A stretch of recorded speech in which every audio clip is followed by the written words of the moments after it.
Hello everybody. Today I want to discuss about this sneaky pattern that is going on in our psyche, which is that we use something that we did in the past as a way to deny ourselves the good in the present moment, as a way to punish ourselves in the present moment. Okay, so for example, I would observe myself like, okay, I'm not worthy of having romantic love, a man to love me because of few years ago something that I did, like watching porn, masturbating a lot, chatting with random strangers, and like things like that.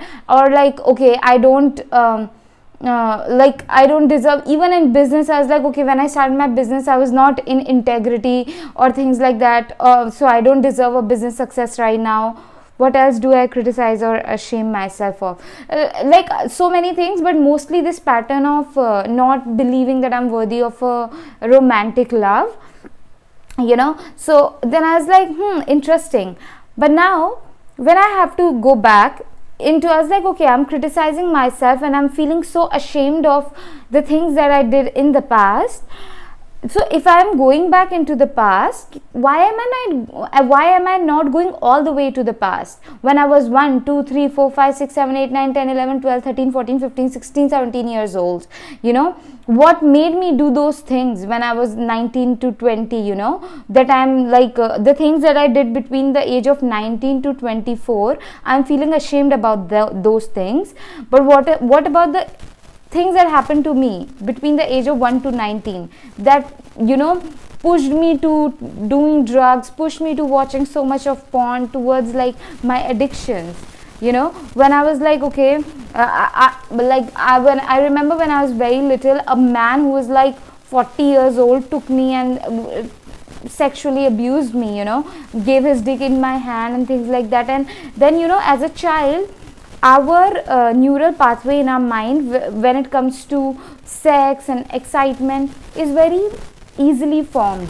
So even if you watch something wrong, you will get excited by that. Anyway, this is not about like sexual abuse or child abuse or things like that. This video I'm making, that if you were to sit with the things that you are making, you are shaming yourself for, if you were to really sit with the shame, the sensations of that in your body, you would be diving deep into the compassion and empathy for yourself. Because there's a reason why someone becomes who they are. Even the people who are like very bad people, murderers, and I don't want to say like get into rapists and all of that. It's hard, I'm still learning to have compassion for them, but it's like it's not easy to hold. But then there is a reason why someone becomes like that. Like this guy Jeffrey Dahmer, if I'm pronouncing his name correctly, he had a habit of cutting people's private parts and eating them, and like really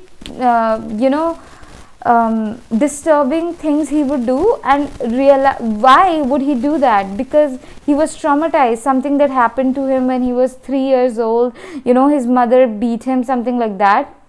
I was listening to someone talk. I haven't watched the documentary yet. There's a documentary on him. I was just like watching a podcast where people were discussing him. I cannot I'm not in a mental stable space when I can watch these things and be okay with it. I'm still healing, okay, because my sexual abuse was also anyway. So the reason why he became who he was, because of something happened to him.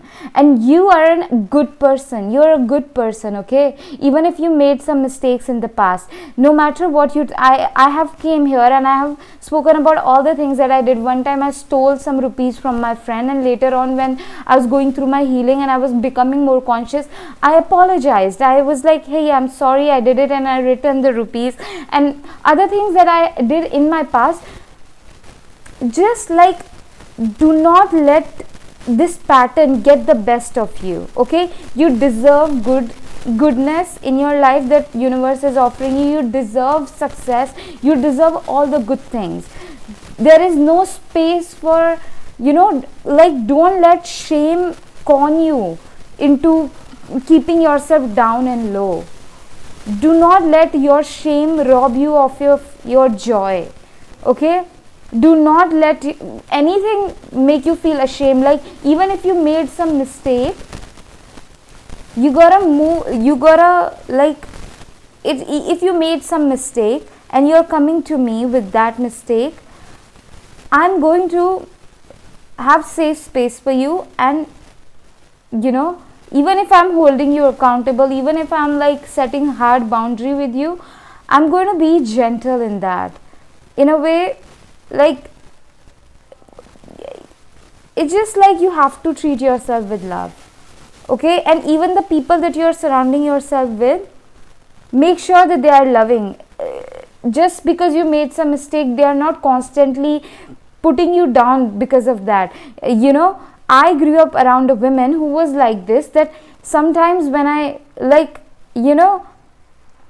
in like, because there was like not enough food growing up, so if I just ate something without her permission, later on she will beat me. She will call me that I am a robber or things like I'm a robber. And she and her two sons would like make fun of me, and as a child that environment was like really bad. And then I started to shame myself for even feeling hungry. So there are a lot of things that we learn in our environment that are false, and that convinces us to shame ourselves. We gotta be really gentle. We gotta learn nicer ways and kinder and gentler ways to treat ourselves. We all, the people who are watching like this video, who are matched to this video, I know we all grew up in a very harsh environments that taught us very false things about ourselves, about our needs, about sex, about food, about money, and all of that. So it is not our fault. The environment that we grew up in was not right for us. Now, because of the things that we learned in that environment, we are who we are, okay? That is not our real identity. If we put ourselves in good environments, we are going to be 5 years, 10 years down the line, will be completely changed human, okay? So be kind to yourself, be compassionate towards yourself, and choose people who are compassionate. My purpose here is to have that space, loving, gentle, kinder space for you. If you would like to book a one-on-one session with me, to dive deep into shame, fears, worries, anxieties, low self-worth, low self-confidence, definitely, book a one-on-one session with me. Link is in the description. And in order to invite good energies into your life, you can also check out my magic paintings. When you keep my magic paintings around in your home space, in your office space, it brings so much of good energy. You can also gift it to your loved ones. I have 4 magic paintings. Number 1, I am safe, I am supported, which is going to help you. If you grew up in emotionally abusive home, you went through a lot of sexual abuse and trauma, and you were surrounded by emotionally immature people that damaged your self-esteem, this painting is gonna bring so much of self-loving energies into your life. Another painting that I have is taking a leap of faith on myself, and also another one which is I owe nothing to anybody. These 2 paintings are going to be pushing forward you into like taking bigger leaps and push you into like fully going into all on your passion. It's gonna bring so much of courageous, confident energy, like they are magic, super powerful. Another painting I have is God's ease, God's peace, God's prosperity, effortlessly flowing in every area of my life. It's gonna like bring the energy of things happening on its own for you, like material